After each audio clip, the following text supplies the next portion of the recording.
Live Kabbalah is a non-profit organization founded for the distribution of the wisdom of Kabbalah and its values. Learning the original principles of this wisdom can reconnect us with the true values of our society, including the belief in the dignity and freedom of man, democracy, and the freedom of speech. Hello everyone, today we're going to discuss the issue of Parashat VaYak'hel. And as we come to read Parashat VaYak'hel, we must raise a few questions. And that is concerning the issue that Parashat VaYak'hel and the parasha afterward, which is Pikudei, are identical, almost to the word, to the two parashot of Turma and Tetzaveh. The two parashot that discuss the building of the tabernacle, the temple, the portable temple in the desert, or the temple within, as we discussed in previous lectures.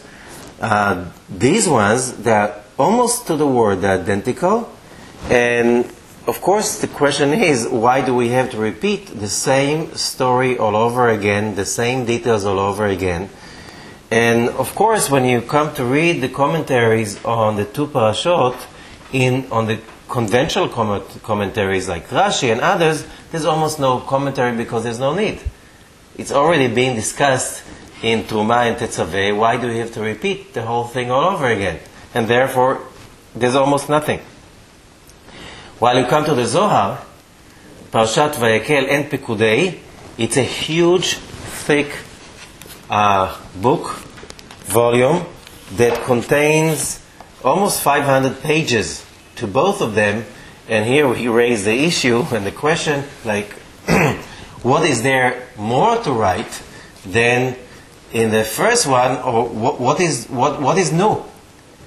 Why is it so elaborated? What's so important about it? In order to understand that, we have to understand the context with the previous parasha.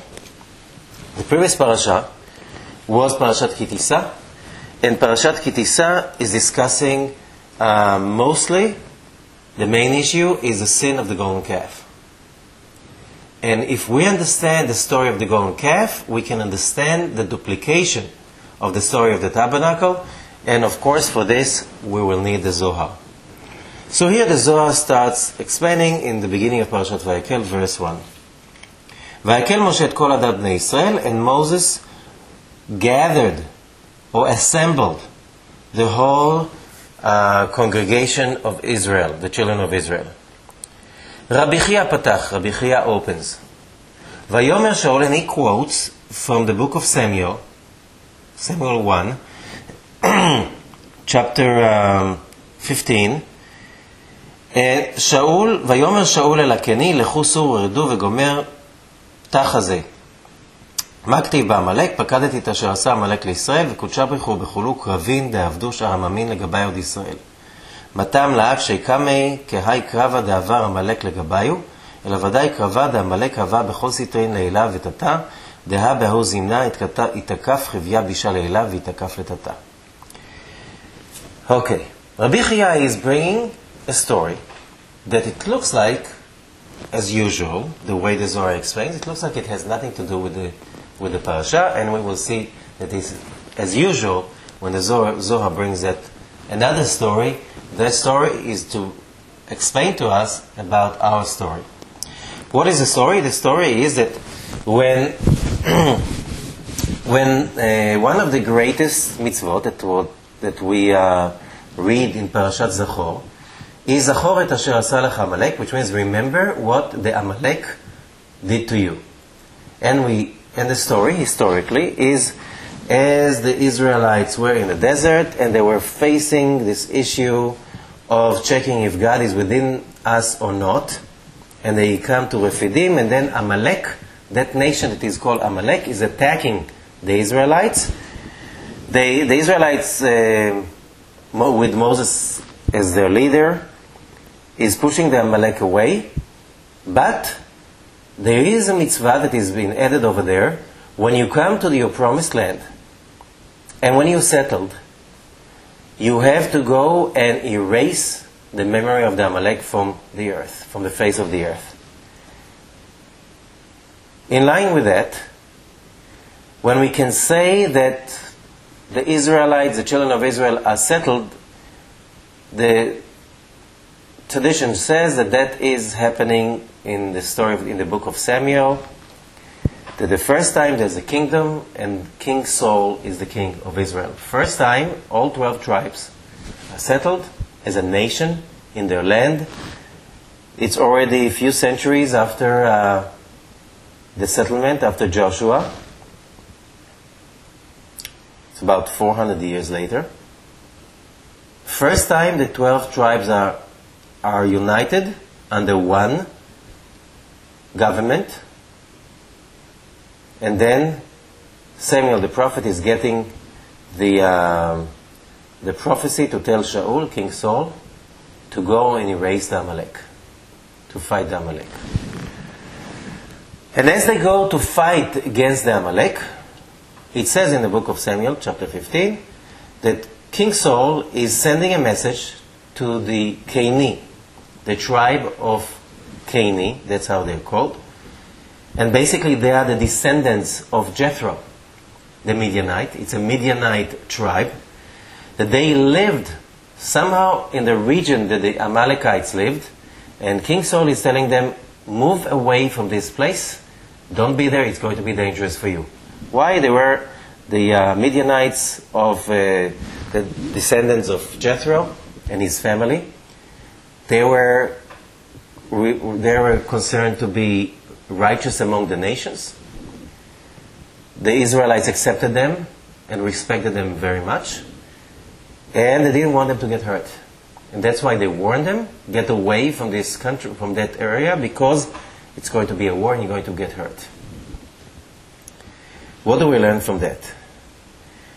We learn, first of all, we're talking about the Amalek. And we learn that the Amalek, and many Kabbalistic teachings are talking about it. The Amalek, we're not talking about the nation, we're talking about a state of consciousness, a state of mind, and that we have to fight all the time. And we explained that in previous sessions. So this is about erasing the doubt. Not any doubt, because, we are humans, so we're supposed to have doubts about everything. Everything is legitimate. We can doubt people because you have to think, and you cannot trust people that are perfect because nobody is perfect. So you have always to be on guard. You have to doubt process. Maybe you understand the process and believe the process and you are part of the process, but maybe the process is not right anymore. It's okay to doubt it and to look always for the better. But there's one thing you never doubt, which is that everything is for good and that the light of God is above everything and it's there always. And every problem is just because we are away from the light of God, and just coming back to the light of God, the light will remove the darkness. About this shouldn't be any doubt. This is the Amalek that we have to remove. What is that kind of Amalek? The Amalek that we have doubt if the light is there. That we have doubt that whatever happens has a reason, has a cause, and something good can come out of it the moment we reconnect to the light. Should not have any doubt about that. And we know very well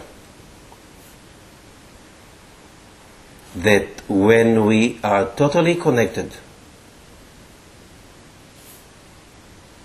to the certainty that the light is there, and everything is ruled, controlled by the light, and whatever happens to us depends on how far are we from the light or how close are we to the light. If we understand that, we understand that everything horrible, terrible, painful that happens to us is because of the doubt. Because when we have total certainty, we think differently, we react differently, we see things differently, we analyze things differently, we use a different logic, we stay out of trouble, and if we found ourselves inside the trouble, it's very easy to get out of there, relatively. The moment we have doubt, we're in trouble. We're in trouble because we'll make one mistake after another.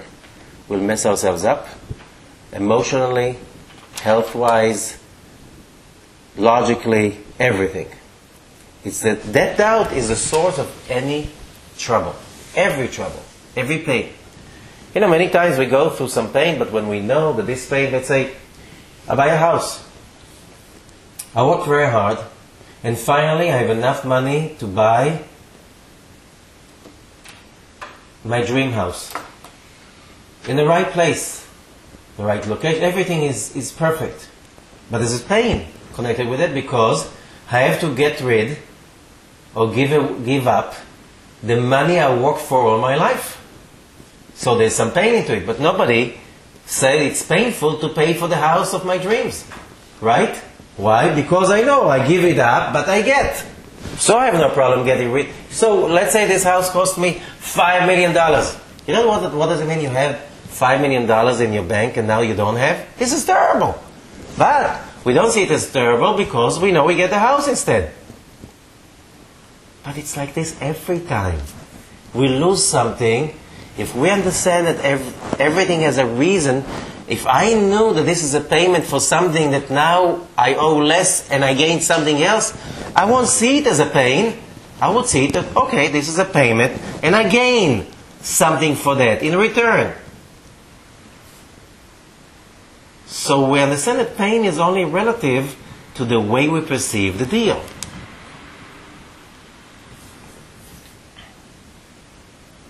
And this is something to contemplate a lot upon, because if we really understand that concept, there's no pain anymore. There's hardship, yes, effort, but it's not pain. It's something else. So now the Zohar continues. And it says as follows.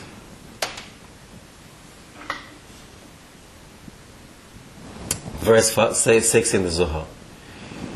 And it says, because in the time that there are wicked people, and they are the majority, the ones who are righteous, positive people, who live amongst them, will be caught in trouble when the bad ones are messing up. And they get into trouble. If you live among evil people, you're going to be punished together with them. Together with them. Although you are okay, although you are righteous, although everything is okay with you, you didn't do anything wrong.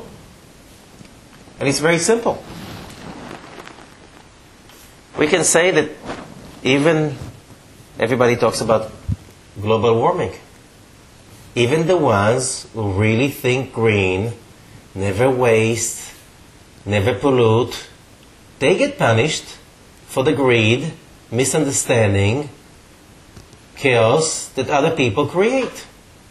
They all pay the same trouble. Yes, so what if I'm okay, and I'm doing everything okay, and I'm not polluting, and I'm not creating any pollution that creates the global warming, because the majority are polluting, knowingly or not knowingly, I'm going to be punished with them.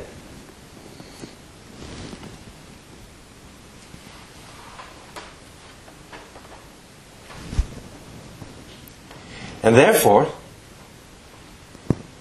we already explained that, the Zohar says, and this is the reason why Shaul, King Saul, removed the Keni from the Amalek, because he was afraid they are going to be suffering although they don't deserve it. Now why is it being brought in here? So the Zohar continues. Kein zeh, the same thing over here. Lule oto ha'erev rav. If not the Erev Rav that joined the people of Israel, the people of Israel would not be punished for the sin of the golden calf. Now, let's go back. Who were the Erev Rav? The Zohar explained to us, especially in Parashat Kitisai, in the previous Parashat, that when the children of Israel are leaving Egypt, a lot of people joining them who are Egyptians. They were the sorcerers, the warlocks, the wizards, the witches, a lot of people that they were doing black magic in Egypt, when they saw the glory of the 10 plagues and the glory of the miracles that God brought upon Egypt, they changed their mind and they joined the Israelites to become part of them. That is a weird story that the Zohar was bringing to us and saying that Moses was told by God not to take the Erev Rav. God was telling Moses, leave them here, go to Mount Sinai, bring the Torah. Let's do it only with the descendants of Abraham, Isaac, and Jacob. When we finish and we'll fixate that consciousness of immortality in the world, that it will be steady, you'll go back to Egypt and take the others. Moses, that we know was he was a gambler in a way, like some Pisces people, that he was gambling on everything. He didn't want to do it in 2 steps, he wanted to do it in 1 step. So he took the Erev Rav with him. And then, on Mount Sinai, on the 40th day after Mount Sinai revelation, the doubt came back. It came back to the Erev Rav. They couldn't stand it anymore. And they wanted to create a leader. And they used their witchcraft to create the golden calf to be their leader. The problem was that when they made their big mistake that cost all of humanity the cost of death from then till now, that was not necessary anymore, because the world was, if Moses was coming down from Mount Sinai with the 2 tablets, no sin of the golden calf, there will be immortality for every human being forever. Every death, pain, suffering, misery since then is because of the golden calf. Now, when the Erev Rav made the golden calf together with Aaron, the high priest, everybody pays the price. Everyone. And the first ones to pay the price are the Israelites over there. Which means, as we said before, Oy larasha ve'oy leshchono. Woe to the wicked and woe to his neighbor. It's not enough that you're okay, you have to watch who are your neighbors. It looks like. And there what it says, verse 7 in the Zohar of Parashat VaYak'hel, ובוא רואה מה כתוב מקודם, מאת כל איש אשר ידבנו ליבו. In the beginning, Parashat Truma, it says, take the materials and the art crafts from every person that his heart will share. שכולל הכל, it's all inclusive. אפילו את ערב רב, everybody could join the art of the building of the tabernacle. משום שרצה הקדוש ברוך הוא לעשות מעשה המשכן מכל הצדדים, because the Holy Blessed be He wanted to do the Mishkan, the tabernacle, from that it will be inclusive of everything, everyone. מוח וקליפה, the inside and out. ומשום שהיו אלו ערב רב ביניהם, because the ערב רב were amongst the Israelites, נאמר מאת כל איש אשר ידבנו ליבו. It said everyone whose heart will be sharing. לכלול אותם בין ישראל, to include them together with the Israelites. Everybody was supposed to participate in the building of the tabernacle. אחר כך, נטע מן ימינו. After that, suddenly there was a separation.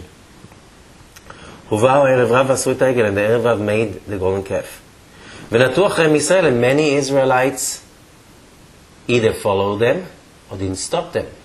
And we know very well, if you don't stop the atrocities, you have responsibility for that. And the cause and effect, you have to pay for it. אמר הקדוש ברוך הוא מכאן ולהלאה, so that said the Holy Blessed be He, from now on, מעשה המשכן לא יהיה לה מצד ישראל בלבד. Only the Israelites themselves, the children of Israel, Abraham, Isaac, and Jacob, will participate in the building of the tabernacle. מיד ויקל משה את כל עדת בני ישראל. And then what it says, and Moses assembled and congregated the whole congregation, which is to separate from the Erev Rav that joined them. They were not part of the congregation, the original congregation. And then it says, קחו מאיתכם, take the donation, the truma, from you, from within you, not from outside of the group. Not like it was said before, lo kemikodem, from everyone. So,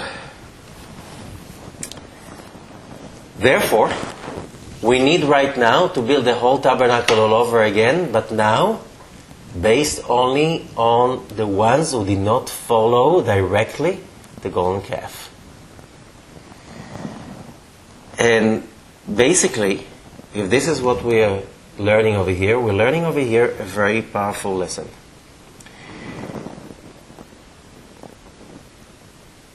It's like the universe had two options, two parallel universes to choose, to go. One is a universe in which Moses is coming back from Mount Sinai with the two tablets. There's no sin of the golden calf. Then immortality is for everyone. Everyone can join, everybody's part, everybody celebrates, and we're all in unity. But then a new movie came about and manifested. This is a movie in which there's a separation. There's a new world in which there is darkness mixed with light. There are two tablets, new two tablets. But now there are the people following life and there are people following death, and they live somehow mixed in the same nation, the same city, in the same neighborhoods, whatever. How do you live a life in which there is life within you and death outside you, and how do you protect yourself from the death that is roaming all over? This is the new message that Moses is bringing from Mount Sinai. How do you still moving towards life when you know the death is all over and you can be hit by that anytime? And basically, VaYak'hel and Pekudei are giving us the major protection mechanisms. And if you go step by step, we'll find all kinds of tools of protection. How do we achieve, again, immortality, although that step failed? So we have here many stories. We cannot go through the whole book, but there are a lot of forces that allow us to do that. And here we have, first of all, there's an amazing, one of the most amazing parts of the Zohar that is talking about Shabbat. What is Shabbat? Shabbat is a way to separate. You go into a Shabbat consciousness, you separate yourself from everything else. And you create a bubble of life, immortality, holiness, circuitry. You're in this bubble. The rest of the whole world have no idea what are you going through. And you separate between your bubble of Shabbat and everybody else's life outside, because this reality should not touch this reality. They cannot live together in the same place. You have to separate the two. You can't be in Shabbat, connect to the light of Binah, of immortality and healing and so on, and at the same time be busy with the same stuff that everybody is busy with. You can't. It's like there is the energy of Shabbat, it's the energy of connecting directly to Binah, which is life, and there is the energy of everyday stuff. They don't live together in the same place. It's a kind of a bubble that is protected energetically, while the rest of the world cannot affect you in your Shabbat, as long as you don't allow the rest of the world to invade into your life, as you are having your own, preserving your own Shabbat bubble. So you have one of the most amazing articles in the Zohar about Shabbat is here in Parashat VaYak'hel, about Shabbat, the Torah reading, the energies of Shabbat, how to connect to those energies, how to generate those energies, how to feel those energies, and how to allow those energies to heal our lives every Shabbat all over again, from beginning to the end. All the steps of Shabbat, which is this is a topic for a whole a whole other course. So you have that about Shabbat. And there are in prayers, the secret of the prayers. A person who's praying, and he knows the art of Kabbalistic praying, he's another world. Nobody knows where he's going to. Nobody knows when he's coming, where he's coming back, and where he's coming back from. When you have a group of people praying Kabbalistically, they experience something that is totally different than other people. And this is another way to tap into the energy of the tree of life, immortality, whatever was there on Mount Sinai. Again, it has to be secluded. You cannot have an amazing prayer service while you have people with the wrong consciousness coming in and talking, discussing, gossiping, whatever. It doesn't work. It has to be differently assembled, congregated. You cannot mix it. It has to be with people that really understand what you're doing, and they understand how to seclude, assemble, congregate, and separate themselves from people who are not there yet. Not because the others are bad, but you can't do that. You can't mix the two. And that's why the whole thing is about Parashat VaYak'hel. VaYak'hel means to assemble, to congregate. Not to spread, not to mix with. To assemble in order to create a bubble. That when you have that energy strong enough, Rav Ashlag is explaining, you can affect the rest of the world. You can affect, after that, you can affect the rest of the world. And Rav Ashlag is saying, you can't save the whole world at once. You have to go group by group, person by person, soul by soul. You can work with a group, and then enlarge the group, and enlarge the group, and little by little, bring more and more people in, educate them, teach them how to connect to the light, but you can't do it at once to everyone. It has to be stage by stage.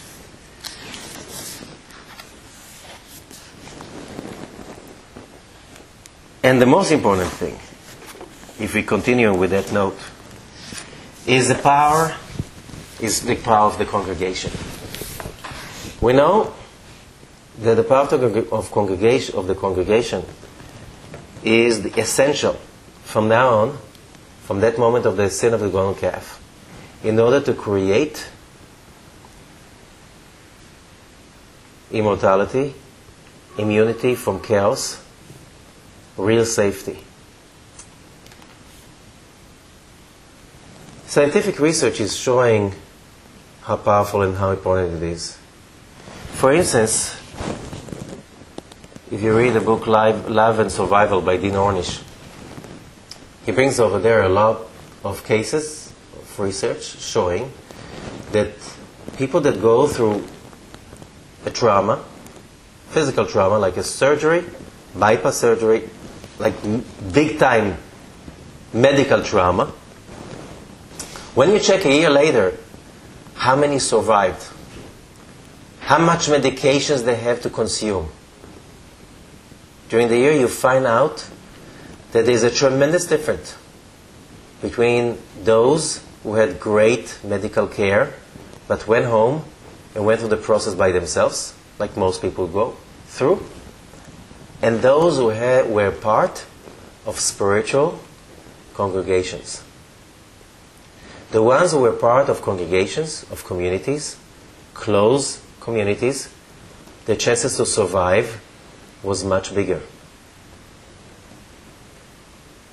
The amount of medications they had to take were much lesser. If their congregation was spiritual congregation, the chances to survive was double.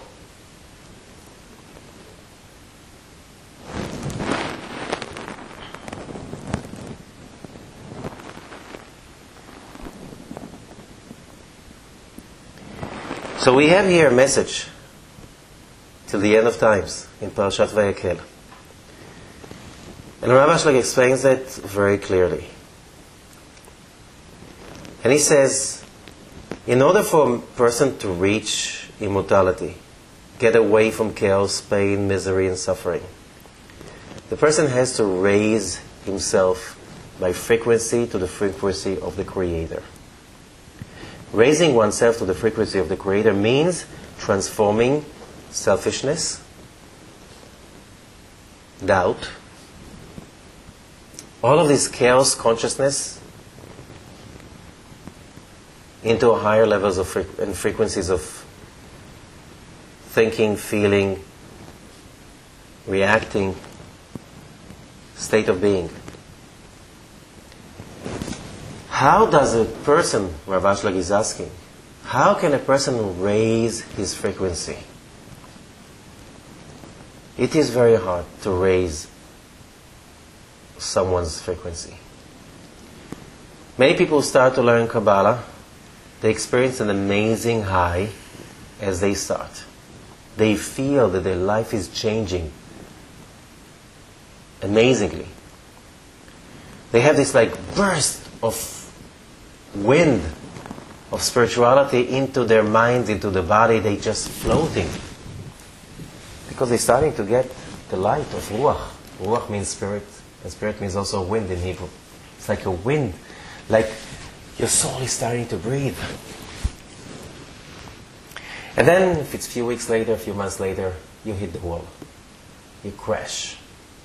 Because in order to raise yourself, first of all, you feel so excited because Rabbi Ashlag is explaining that the surrounding lights of the higher level are already starting to shine into your soul. So you start to feel how it will be when you achieve a victory and you already achieved the next level.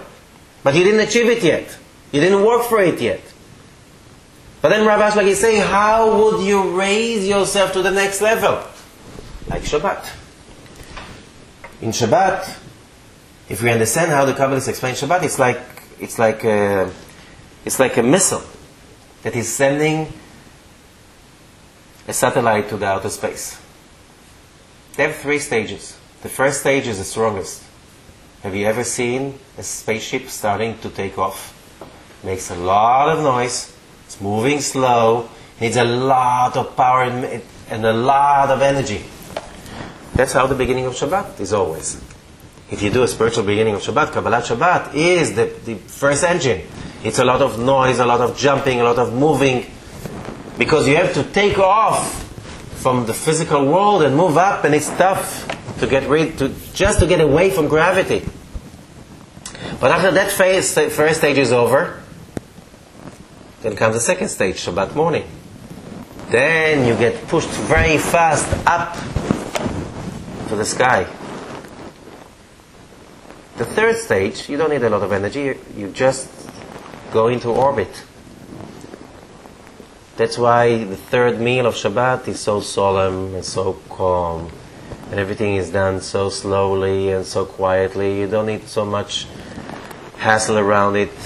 You have the Kiddush, but the Kiddush is sitting, you're not sitting because you're not going anywhere. You're already there. And it's done within, the blessing of the one is done within the meal of Shabbat, the third meal of Shabbat, not before.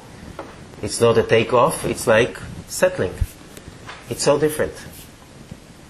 And then Havdalah, you have the landing. But in spirituality, same thing like Shabbat. You need to push and push and push. And Rav Ashlag is saying, do you know how much fuel a rocket ship needs? How much fuel does a person need to raise himself to a higher place? So in the beginning, you get a lot of energy as you start to be connected to Shabbat. But then, most people, the excitement is over after a short while, and that they have no fuel left, and they have crash landing. Where can we take the fuel from?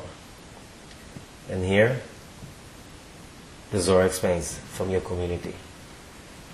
If you want to live, yes, you need to make a living. You need to make money to buy food. You need to have a roof above your head. But you need to invest a lot of energy in building a community that one is for all and all is for one. That everybody is coaching everybody else. Loving, caring, respecting, but pushing relentlessly. That if one falls, the others pick him up. And then somebody else falls and the others pick him up. The community can be very big, but it has to be divided, as the Kabbalists used to do it, to small groups. Like the Ari had 21 students, they were divided to 3 groups. So they're working with each other. More than 6, 7 people, one falls, nobody else will notice because it's too big. And this is the secret to the world after the Golden Calf, the world we're living in right now. If we want to achieve life, we need to find few people. Start with 2 that will coach you and you coach them, they push you and you push them, and then make a bigger group, and then make few groups, make a big congregation. And this is the secret to achieve immortality, and to push and to push and to push to higher and higher frequency till we can go back to Mount Sinai revelation while we are protected from from the chaos going outside. Then we can expand that light and share it with others and create more and more and more groups. Like the way bees create beehives. They make little cells and then another cell and another cell and another cell and another cell till they have a big beehive. And then they create another beehive and another beehive.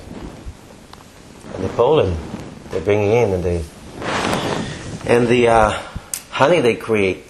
Basically the whole planet is being fed on that, because you don't have pollination without the bees. But they don't bring the outside into the beehives. Not the whole outside. They're protecting them very carefully, that nobody can invade. So, we'll get the message and we move on from that. Thank you very much.